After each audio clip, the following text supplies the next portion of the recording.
आजचा टॉपिक पुष्पकनगरमध्ये घर घेण्याचा विचार करणाऱ्यांसाठीचा खूप महत्त्वाचा टॉपिक आहे.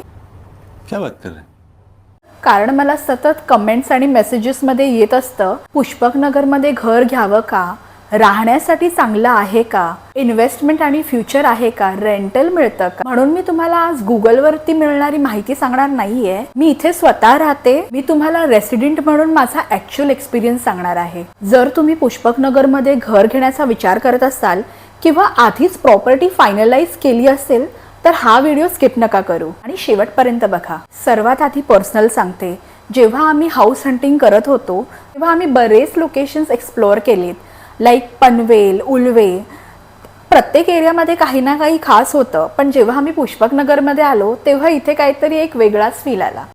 बात तो सही है. सगळ्यात आधी लक्षात आलं ते म्हणजे एरिया, प्रोजेक्ट प्लॅनिंग आणि रस्ते खूप वाईड आहेत इथे. आणि ना मग ती एकूणच एरियाची ग्रोथ दिसून येते तुम्हाला. आणि फ्रँकली स्पीकिंग मला पर्सनली असं वाटतं की जरी पुष्पकनगर डेव्हलपिंग एरिया असला तरी फ्युचरसाठी तुम्हाला तो खूप अप्रिशिएशन देईल आणि म्हणूनच आम्ही शेवटी पुष्पकनगर निवडला. आता सर्वात महत्त्वाचा प्रश्न, जर तुम्ही स्वतः राहण्यासाठी पाहत असाल पुष्पकनगरमध्ये तर पुष्पकनगर हा बेस्ट ऑप्शन ठरू शकतो तुमच्यासाठी.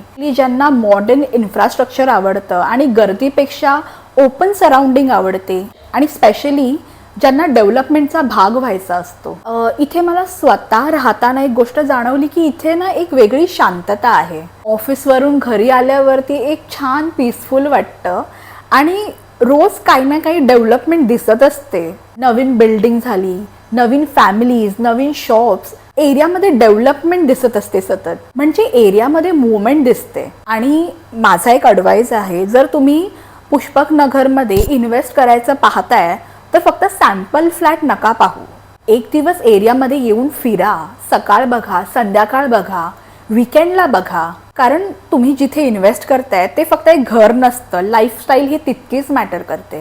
क्या बात है सर, क्या बात है सर. आणि आत्ता येतो सगळ्यात महत्त्वाचा प्रश्न, तो म्हणजे इन्व्हेस्टमेंट. आणि माझ्या मते लोकांना पुष्पकनगर हे अट्रॅक्टिव्ह का वाटतंय, it is because of the location. कारण एअरपोर्ट जवळ असणं हा एक मोठा ॲडव्हान्टेज आहे. आणि माझ्या मते जर तुम्ही पुष्पकनगरला शॉर्ट टर्म इन्व्हेस्टमेंटपेक्षा लॉंग टर्म इन्व्हेस्टमेंट या दृष्टीने पाहाल ना तर तुमचा जास्त फायदा होईल. कारण तुम्ही रिअल इस्टेटमध्ये इन्व्हेस्ट करताय तर पेशन्स हा खूप महत्त्वाचा आहे. कारण आज जे डेव्हलपमेंट्स होत आहेत ते तुम्हाला येत्या 3-4 वर्षामध्ये नक्कीच बेनिफिट्स करून देतील. सो पुष्पकनगर हा तुमच्या वॉच लिस्टमध्ये नक्कीच ठेवा जर तुम्ही इन्व्हेस्टमेंट किंवा राहण्याच्या दृष्टीने पाहताय.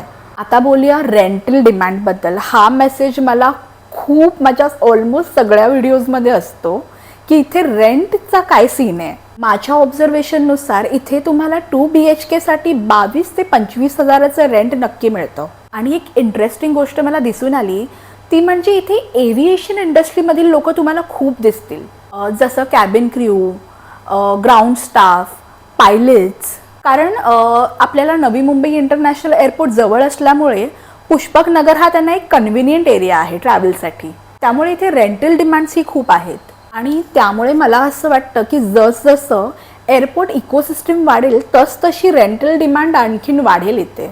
आणि मग शेवटचा प्रश्न तोच की पुष्पकनगर राहण्यासाठी की इन्व्हेस्टमेंटसाठी. तुम्ही राहायचं म्हणाल किंवा इन्व्हेस्टमेंट म्हणाल, दोन्ही बाजूनी तुम्हाला इथे पोटेन्शियल दिसून येईल पुष्पकनगरमध्ये. जर तुम्ही राहण्यासाठी पाहत असाल तर शांतता आहे, इन्फ्रास्ट्रक्चर डेव्हलपमेंट आहे आणि फ्युचर ग्रोथही आहे. आणि जर तुम्ही इन्व्हेस्टमेंटसाठी पाहताय, आय वूड सजेस्ट थोडा पेशन्स ठेवा. म्हणजे असं नाही की तुम्ही आत्ता इन्व्हेस्ट केलं आणि लगेचच 2-3 महिन्यात तुम्हाला त्याचा आउटकम खूप जास्त मिळेल. लेकिन एक सेकंड, तुम्ही एक अंदाजे 3 ते 4 वर्ष घेऊन चाला. जर तुम्ही आत्ता इन्व्हेस्ट केलं, येत्या 3 ते 4 वर्षात तुम्हाला त्याचं डबल आउटकम नक्कीच मिळेल. तुम्ही घेतलेली प्रॉपर्टी तुम्हाला नक्कीच अप्रिशिएट करून मिळेल येत्या 3 ते 4 वर्षात. आणि जर तुम्ही इन्व्हेस्टमेंटच्या पॉईंट ऑफ व्ह्यूने पाहताय तर लोकेशन आहे, अपकमिंग ग्रोथ आहे, यामुळे तुम्हाला लॉंग टर्म बेनिफिट हा नक्कीच मिळेल. पण असं नका करू की तुम्ही पुष्पकनगरमध्ये आत्ता इन्व्हेस्ट केलं आहे आणि लगेचच तुम्ही एक्सपेक्ट कराल की येत्या 1 वर्षामध्ये मी माझी प्रॉपर्टी सेल करेन. तर तसं नाही. जर तुम्ही आत्ता इन्व्हेस्ट केलाय ॲटलिस्ट तुम्हाला 3 ते 4 वर्ष जाणार आहेत तुमची प्रॉपर्टी अप्रिशिएट व्हायला. Keep that in mind. क्या बात, ये बात है. आणि तुम्हाला आणखीनही काही प्रश्न असतील तर कमेंट सेक्शनमध्ये नक्कीच लिहा, मी त्यावरही व्हिडिओ बनवेन.